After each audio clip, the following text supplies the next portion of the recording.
where several people were shot at, including a pregnant woman who tragically lost the child she was carrying hours later in the hospital. And in Philadelphia, where 3 police officers were shot while doing their jobs last night. Americans should be able to go to their schools, places of worship, jobs, and out in their community without the fear of gun violence. Last week, the Department of Justice announced that they are awarding more than $4.4 billion in grants to support state, local, and tribal community safety efforts that reach every corner of the country. This historic investment in community safety is a major stride toward preventing violence in our communities. Among some examples of where this critical funding will be going, number one, first, community violence prevention efforts, including in new investments in states including North Carolina, Colorado, and Ohio, efforts to support victims of gun violence in all 50 states, investments in crime reduction strategies and support for law enforcement, crucial resources to keep our kids safe in and out of school, and much more. This is just the latest action from the Biden-Harris administration to keep communities safe. And it builds on the historic action President Biden has taken to reduce gun violence, Safer Communities Act, announcing dozens of executive actions, and last month launching the first ever White House Office of Gun Violence Prevention.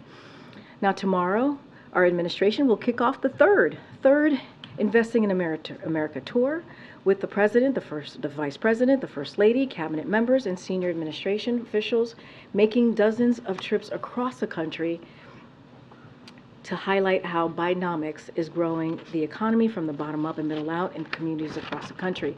To mark National Manufacturing Day tomorrow, the First Lady will travel to Fishkill, New York to attend the launch of a new mechatronics training lab funded by the American Rescue Plan.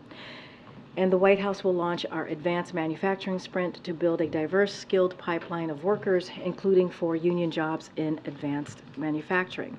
This tour comes as extreme Republicans in Congress continue to try to block the president's Investing in America agenda and repeal critical pieces of legislation that are bringing investments and opportunity to their own districts. We'll be sharing out some more additional information this afternoon, so please stay tuned. Sungmin? First topic, does the president support the ongoing strike by Kaiser healthcare workers? As we've always said, the president is always in support of union members, striking, number one, but also doing collective bargaining. We know that works. We've seen that work, whether it is the UPS strike or the West Coast ports, and we know when the two sides or all sides come together and in a good faith approach, they can get to a place where union workers are getting their fair pay and fair benefits. So certainly the president supports that. So, but is the strike for the president worth it when there's already reports of babies not being able to get checkup appointments or non-emergency care being delayed? Look, the president believes that all workers, including healthcare workers and those who make their work possible, deserve a fair pay and benefits. That's what he believes. And look, it's not new or unusual for care workers from any sector to exercise their rights under the collective bargaining. Again, when the two sides come together in good faith, we believe that it works out. There is a resolution. There is a win-win scenario here. And even the Treasury Department, and I spoke to this earlier this week, put out a report when we see that type of collective bargaining, that it not only helps union workers, but it also helps the economy and it helps non-union workers. Look, we hope that they get to a place where they can all agree, so we can move forward, so that mothers can indeed make sure to take care of their kids. Right? That is indeed important.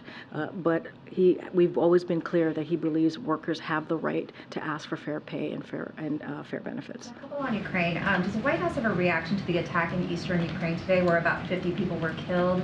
Ukrainian officials say it was a Russian rocket that caused the accident, or caused the incident, and it's the deadliest attack in months.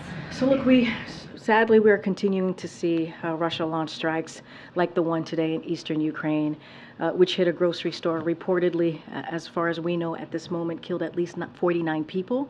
So we have to stop and think about this. Let's stop and think about what we're seeing. 49 innocent people who were killed by a Russian airstrike while they were shopping for food at a supermarket. That's what they were doing. And so can you imagine just walking to the grocery store with your kids, trying to figure out what is it that you're going to make for dinner, and you see an explosion happen where bodies are everywhere. And it's horrifying. It is incredibly horrifying for the people of Ukraine, for the folks who are like yourselves, your colleagues who are reporting this on the ground. And it is for these families and these kids. So this is what is happening in Ukraine every day. This is why we're doing everything that we can to help Ukraine, to help the brave people of Ukraine to fight for their freedom, fight for their democracy. And so this is, again, what the president keeps talking about over and over again. We have to continue to support the people of Ukraine because this is the horrifying nature that they live in every day. And one more on Ukraine, if I may, because I know we've talked a lot about the deal, in quotes, with the White House and the Speaker. When the Speaker was asked about this on Tuesday night at his post-speakership press conference, he said there was a concern in there, does it have transferability on money? I believed and my staff believe it did. What I did say to the White House, if it does not, if you think in some way it doesn't do it the way it should, I will fix that. I did say that. I did say I'd do it. Is that the agreement that the White House had with the Speaker, fixing some money transferability issues as it relates to Ukraine aid? So here's what I can say, and just to what the president alluded to, so we have another package of aid of Ukraine for Ukraine soon as part of our normal cadence, which includes weapons and equipment for the fight that they're in. And so we're going to continue to do that. We're going to continue to make sure that we meet the battlefield needs that Ukraine has, using existing authorities, using those resources provided by Congress, as we have said from the podium this week, and certainly that's what the president was alluding to. I'm not going to go beyond what the president said. We ultimately, though, we believe that Congress needs to act, right? Even as we talk about these authorities, these are the resource authorities, funding authorities that we have, these PDAs, and you've heard from my colleague at NSC that we can go a bit longer, but it's not the long-term solution. So the big piece of this right now is that we need Congress to keep their promise, the promise that they made to Ukrainians about continuing that bipartisan support. We see it in both chambers that there is a majority of support there, and so that's what, when we talk about the long term, how we move forward, that's what we want to continue to see. The president just told me that a border wall does not work. If that's the case, why does his own Department of Homeland Security Secretary say in a public notice, quote, there is presently an acute and immediate need to construct physical barriers? Here's what I can say. I can speak to what the president was very clear in saying, and also what you all have been reporting about this construction. So the facts are this is not new. These funds were appropriated in fiscal year 2019 under Republican leadership, and DHS is required by law to use the funds for appropriated purpose. That's what we're seeing. This was announced back in June by the DHS.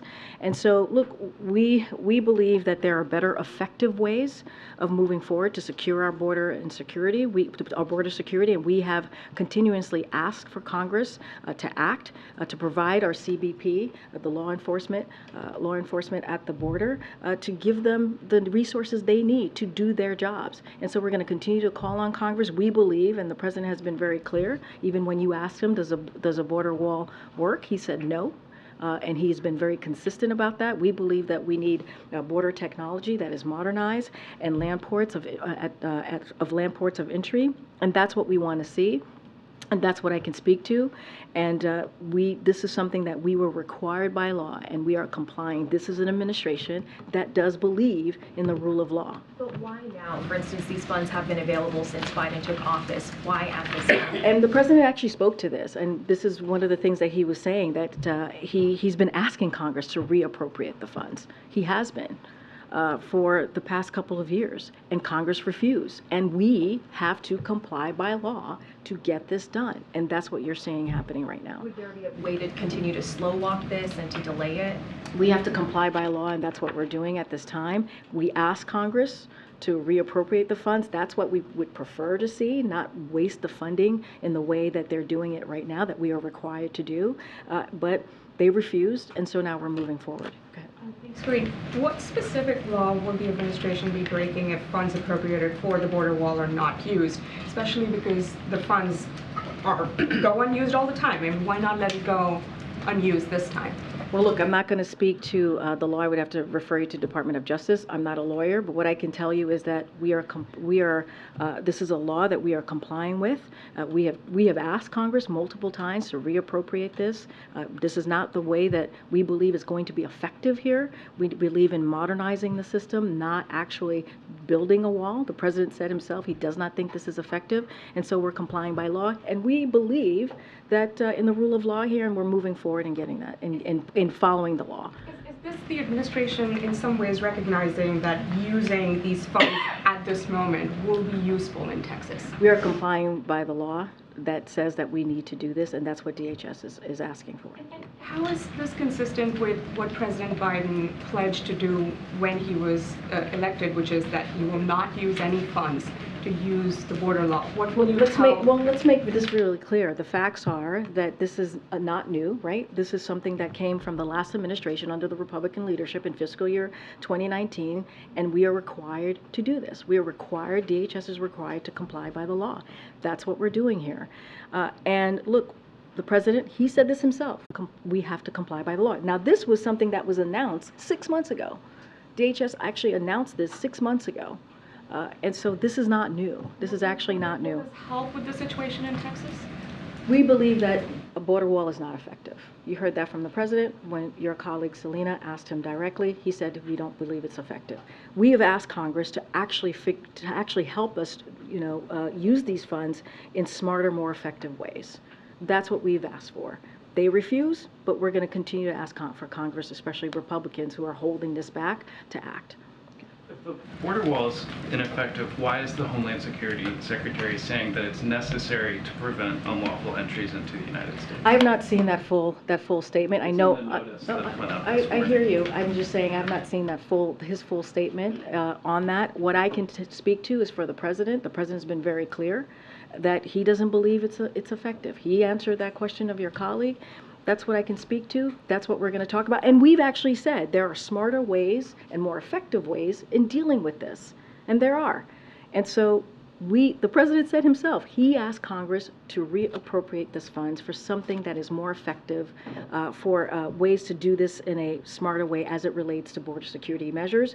They refused. This was announced back in June, and now we're moving forward. And he said in 2020 as a candidate, so after this law was passed in 2019, that there will not be another foot of wall constructed in my administration. How can you say that he's not breaking that promise? Well, what I can say is that there's a law that the DHS is complying with. We believe in the rule of law, and that's what we're moving forward with. This was decided, as you just said, in 2019. I believe there was a different president in 2019, right? That was a Republican president who actually pushed this forward. The Republican leadership pushed this forward. And so now we're complying by the law. Let's not forget, this was 6 months ago. This was out there 6 months ago. I know you guys are asking me about this now, but this was actually not new, and this was done 6 months ago. Okay. Yeah, but to piggyback on that, Karine, I mean, there were a series of waivers put forth last night that expedite this process. And can you help us understand, essentially, is there a deadline in the law, or why is it that this has to be used up right now? Because you all have been not thus far using these funds. So to piggyback on Nandita's question, why not continue to slow walk this if philosophically you... Because the answer there is we've asked Congress over and over again. The president said this, to reappropriate the funds. They said no. We have to comply by the law. That's what DHS is doing.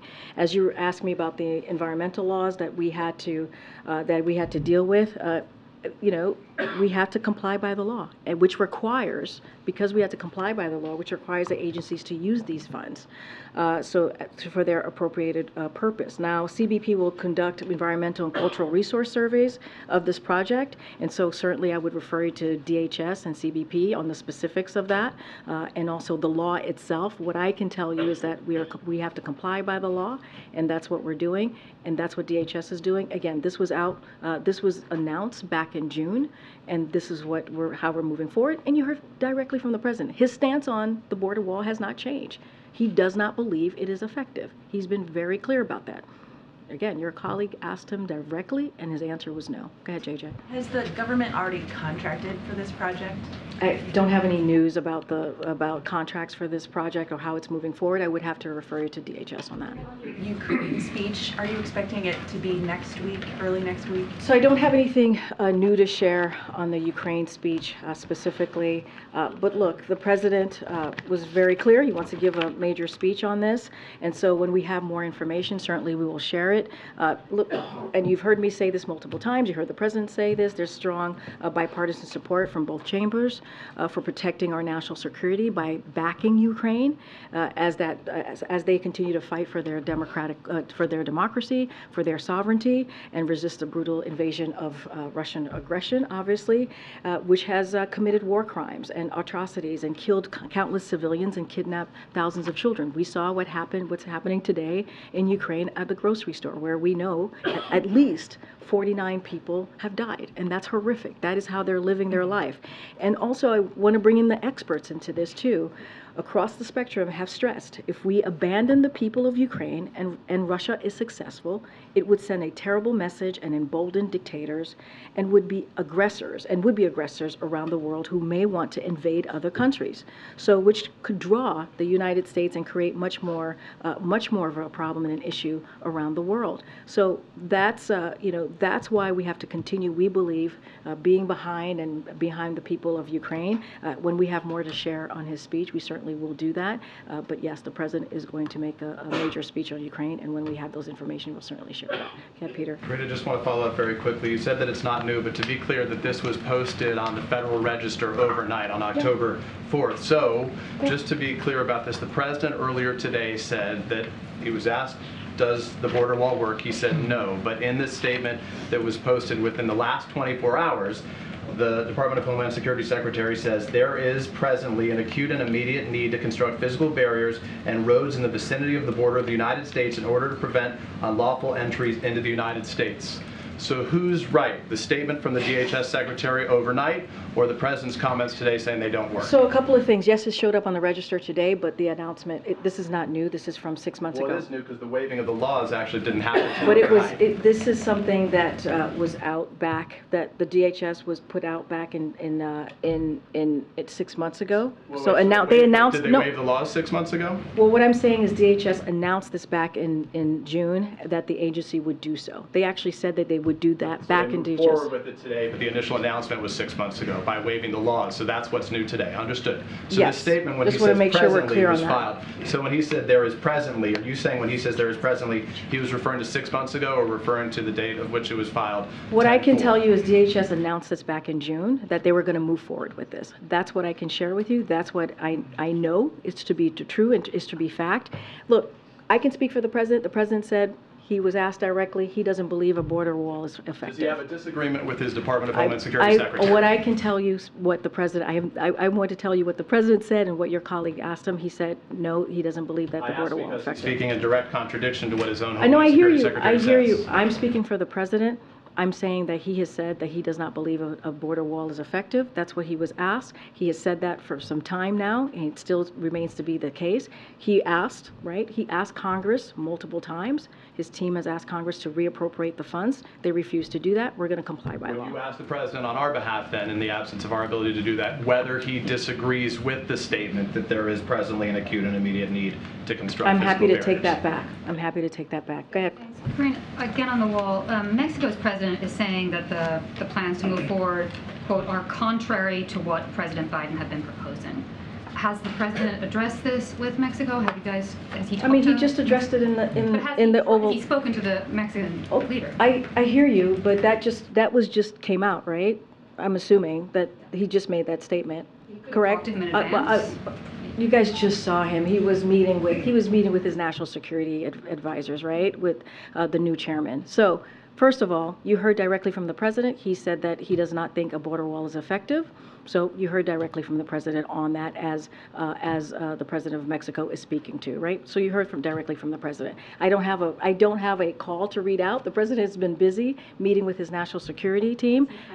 I don't have a call to reach out. As you know, members of his team here at the White House they went down to Mexico. They did a delegation and went down there and had meetings. I don't have a call to read out from the president. Go ahead, Nancy. Thanks, Karine.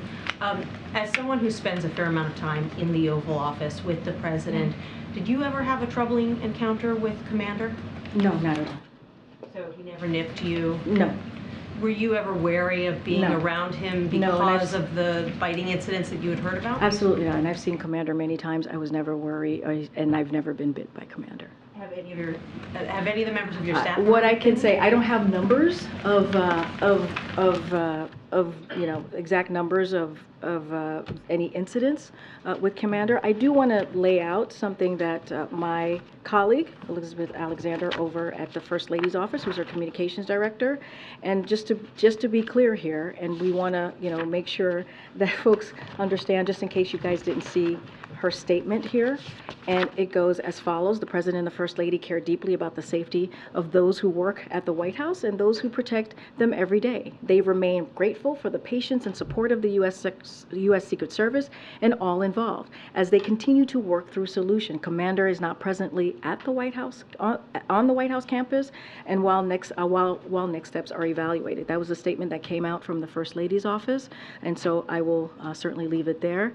But no, as it relates to me, I was never weary of a Commander. I've seen him many, many times, and so I can only speak for myself, though, and I can't speak to anything else outside of that.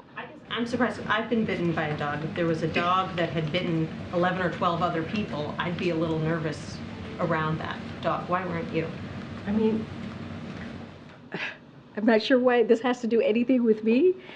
I was just not nervous at all. So that is not a concern for me. That is not something that I can't speak to anything else outside of what you have heard from the First Lady's office. And so I'll just leave it there. All right. Will you make the dog available for questions? Do you want me to bring the dog into the briefing room? That should be fun. That should be fun. Go ahead. Thanks, Karine. If you'll take another question on the wall. You said, quoting the president, that he did not believe that a wall was effective. And you, in your own words, said that it would be a waste. I wonder if you could talk about why a wall is ineffective for a number of different reasons, whether it's stopping drugs, stopping illegal migration. Yeah. Obviously, the president has voted for the Secure Fence Act in 2006, specifically talking about how it would be effective in stopping drugs. Well, we believe, so first of all, he was asked, do you believe, let me get the exact, do you believe, by your colleague Selena here, do you believe the border wall works? He said no, right? He answered that directly. So we believe there are more effective ways of dealing with this, dealing with the border security. And so, of course, we have repeatedly asked Congress to make sure that CBP have the resources they need to do their jobs. And we think there are other ways to do that, whether it's smarter, more effective border security measures. And so, like border technology, we believe that works when you modernize that, and also land ports of entry. We believe that's what works to deal with border security.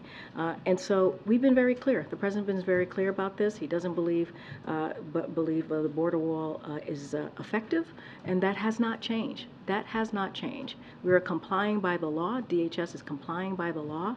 That's an appropriation that came from fiscal year 2019 under the last administration, Republican leadership, and that's what you're seeing now.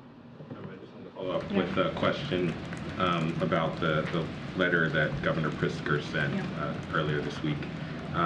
He asked for one person in the White House who deals with the president to be a coordinator for border issues, for irregular migration and how it's impacting some of these big cities. What's the White House response to this idea that he needs one person, because it sounds like he thinks that there's more coordination that needs to be happening? So here's the thing. There are multiple folks here who deal with, who have been in touch with governors across the country on this issue. You have the Intergovernmental Affairs Office, which is led by Tom Perez.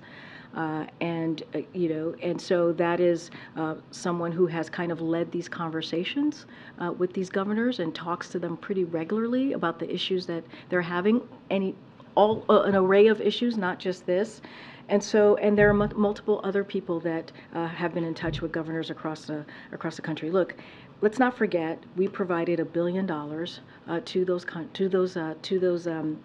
counties, states, cities who are dealing with this issue, right? And so we've been very engaged, whether it's the governor in Illinois or the governor in New York, on how to move forward to really deal with the issues that they're dealing with on the ground in an effective way.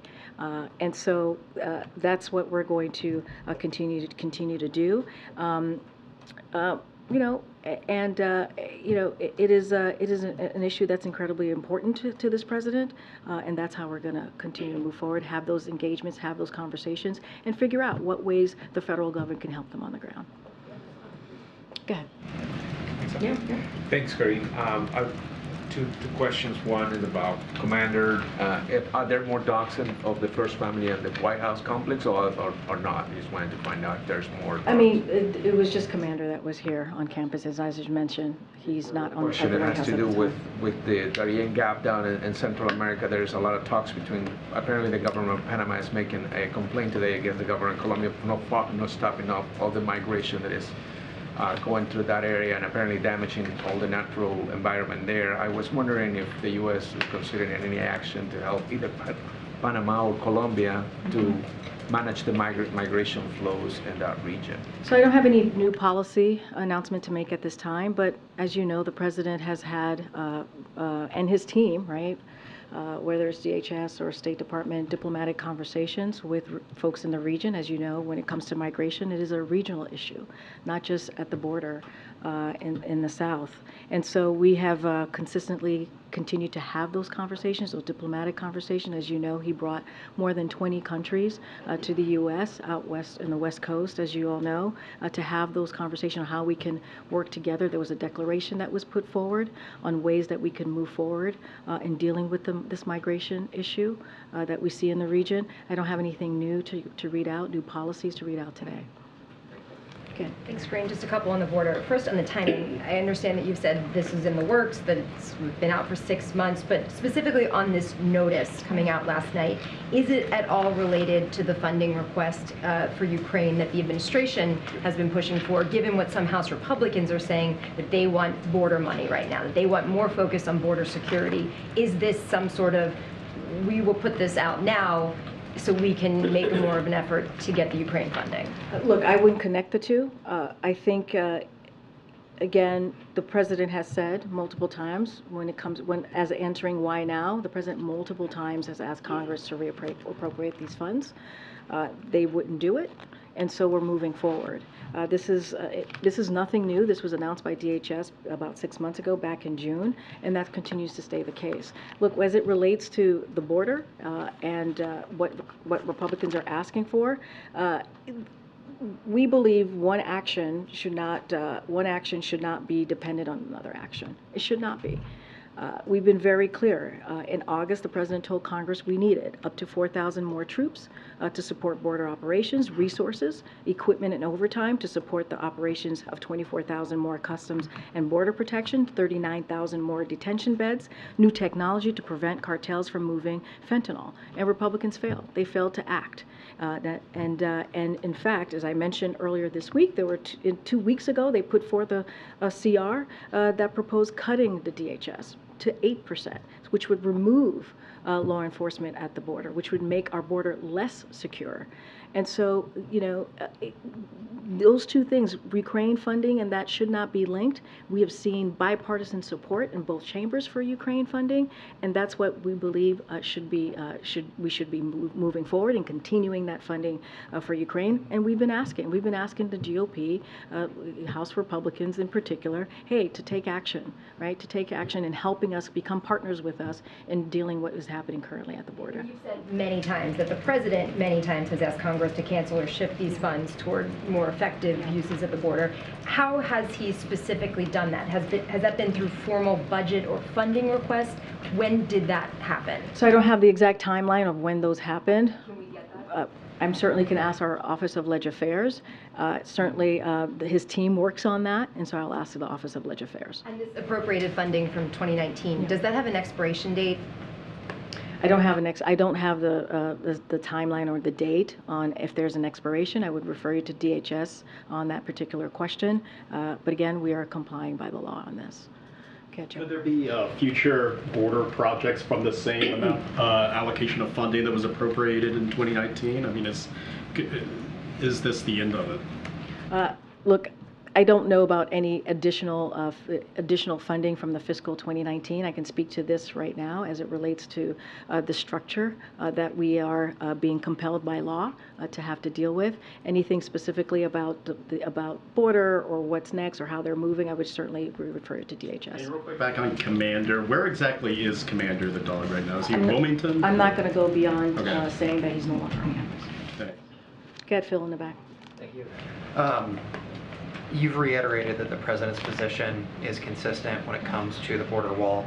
His DHS secretary previously said in 2021 he was against the border wall. As plenty of my colleagues have pointed out, he has recently said that there's an acute need. It seems that his secretary has changed his mind. So will the president, or has the president inquired what caused that evolution? Of what caused the evolution of? Participating when it comes Well, you just heard from the president. I'm not going to get into. Well, is he curious perhaps what Mayorkas saw?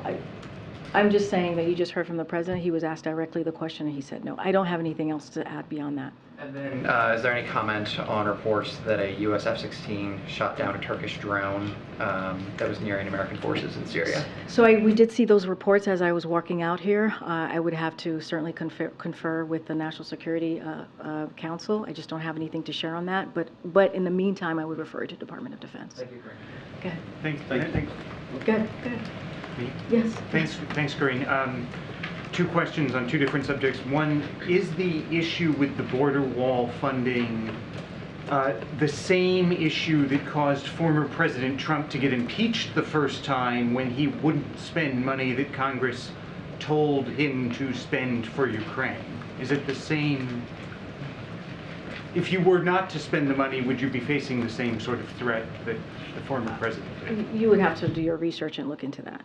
And then the second question, unrelated topic. Three-judge panel down in Alabama has put out a new congressional map for Alabama that appears to create a new voting rights opportunity district. Is the White House aware of that, and do they have any comment on that? So the president believes the right to vote and have that vote counted is sacred and fundamental. It is the right from which all of our other rights spring. A few months ago, the Supreme Court's ruling confirmed the basic principle that voting practices should not discriminate on account of race. We're glad to see that process result in a federal court selecting a map that allows all the people of Alabama to have their voices heard. Go ahead, Christina.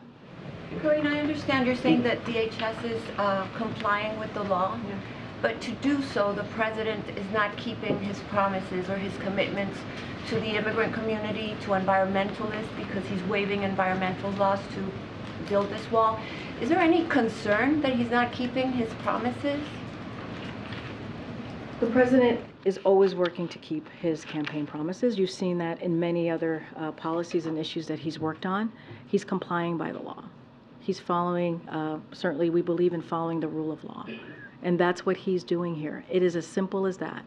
Is he concerned about this border issue? Because it does look like he's backtracking on a promise. He's been very clear. He even took the step to ask Congress to reappropriate the funds. That's how much he did not want these appropriated funding to be used, right? And so they wouldn't do it. He took that step. They wouldn't do it. Now DHS is complying by the law. We're following the law here. It's as simple as that. We are following the law. Go ahead. On the, you mentioned the Pfizer healthcare strike, and the UAW strike is still going on. At what point does that become a problem for the president in terms of whether it's starting to have a negative effect on the economy overall, and will he speak out about that? I mean, the president went to Michigan very recently, just last week, a week ago actually, to show his support and to stand in solidarity with union workers. And that is, he did that because he believes that unions have the collective bargaining rights to ask for fair pay and fair benefits. They should be able, you hear the president talk about this often, the dignity of work, having that dignity to be able to provide for their family. And he believes, as it relates to UAW, record profits should lead to a record contract. That is something that the president has been very consistent on. And so, and same for the Kaiser union workers. They have the right to strike, and they have the right to do collective bargaining, which we have seen in multiple instances in the past several months, that when both sides come together in a good faith effort, that there's a win-win situation. And so the president is always going to be proud of being the most pro-union president ever. He has said that. That's a label that has been given to him by unions, and that's because he's done everything he can to make sure that union workers are certainly respected and have that dignity, and he's going to continue to speak up for them. That is something he will never back away from. But at what point does that become a problem if it creates a drag on the economy? I'm just not going to get into hypotheticals here. What I can tell you is that the president is the most pro-union president for a reason, because he believes that union workers have the right to ask for fair pay and fair benefits. And it is something that they have the fundamentally right to fight for and to ask for. And so, again, he stood very proudly in taking a historic action, going to an active picket line to really speak on behalf of union workers. Thank you, Karine. There is a Senate delegation going to China next week. I wonder if the White House is going to give them any advice or guidance, and if the president will talk to them before or after their trip. So we've been in touch with Senator Schumer's, Leader Schumer's office about the upcoming Senate delegation, as you just mentioned, that trip, and we support certainly their engagement in the region. So we would have to refer you specifically to Leader Schumer. We certainly support their trip to the region. Okay. Thanks a lot. You're up here. You're throwing me off. This is the LA Times seat, my old seat. Okay. All right. You're Mr. LA Times? I do. Okay. I do. My hometown paper. Okay. Don't tell time. So on President Biden's first day in office, January 20th, he posted a proclamation in the Federal Register where he halted all funding that was being redirected to build a border wall. And he also ended the national emergency on the southern border. Also, in the first paragraph of that proclamation, he asked for a careful review of all resources that have been appropriated to the southern border wall. What was the result of that careful review? Don't have an update on the review, but happy to actually talk to the team, and we can work with you on getting the result of that review. It's been 2.5 years. Was part of it I totally the decision understand. in June to restart construction on that No, section of the I border? totally understand. You asked me for a review. I'm not going to make something up from here, so I have to figure out from the team what came out of that review. So don't have an answer on that review that you're asking about from the first day of the president's administration. But I will also add that first day the president put forth a comprehensive immigration reform, right, to reform the system, to fix a broken system that has been broken for decades. Every president has had to deal with the immigration system, a broken immigration system. I don't want to say every president, but the last few for sure in the last 20 years. And so the president took that very seriously. He put forth a piece of legislation. It was his first piece of legislation, right? That's how seriously he took it. And then when Congress wouldn't act, he took action. He took action to make sure that we had CBP more additional CBP, 24,000 CBP folks on the ground by the border. That's something that he did, make sure there was record funding. And he recently, back in August, as I just listed out moments ago, asked for more from Congress, and Republicans refused to act. Look, that is how seriously this president has taken it. Of course, there's always more work to be done. Since May, we have returned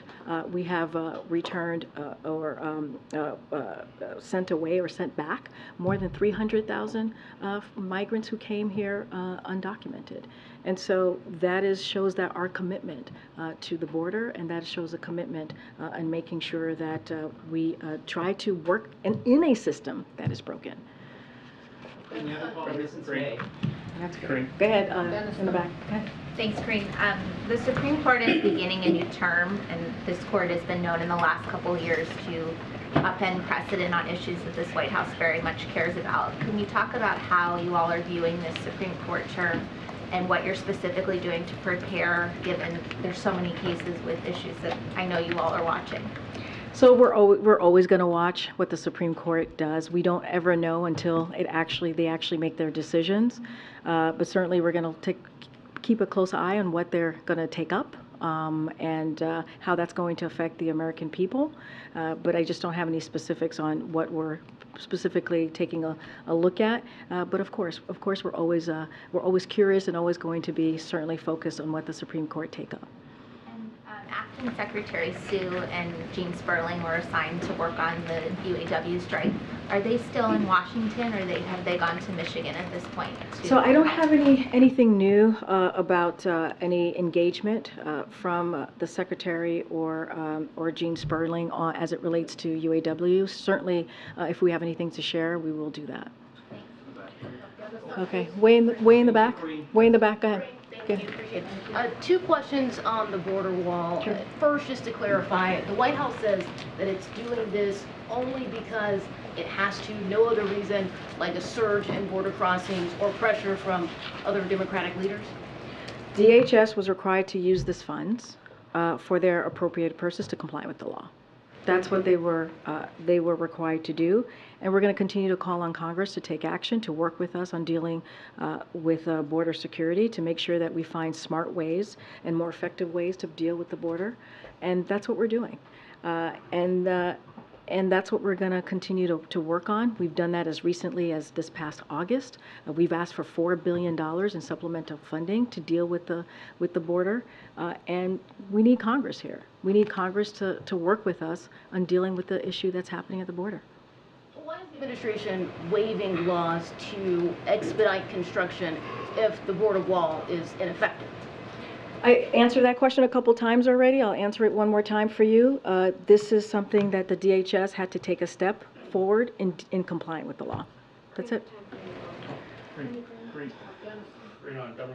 you, Karine. Thank you, Karine. As a candidate, President Biden didn't say there will not be another foot of wall constructed that except what was appropriated in 2019. He said there will not be another foot of wall constructed in my administration. So something changed. What? You want us to break the law? Is that what you want? You want us to not comply with the law? I'm not. But you want us to not comply with the law. You want us to not be in administrations that follow the rule of law. You guys do this all the time. The student loans, the student loan forgiveness program. You went to court to fight for that. If this is such a problem, building 20 miles of wall, why not just go to court? We went to Congress. The Congress appropriates the funding. Why not Congress, fight them more? Congress appropriates the funding. We asked them to not use that funding for that particular purpose.